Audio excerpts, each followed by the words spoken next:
You ask Tiger to solve. This deals with linear equations with one unknown.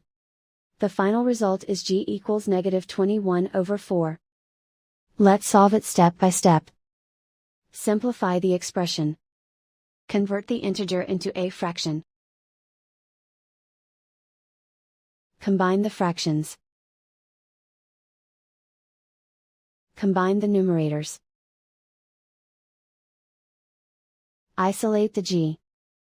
Multiply both sides by inverse fraction 3/2.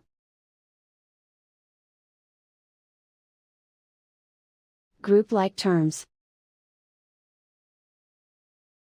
Multiply the coefficients.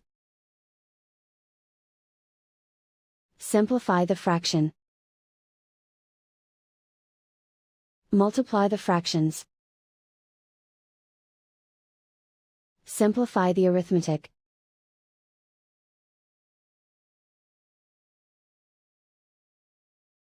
And so the final result is g equals -21/4.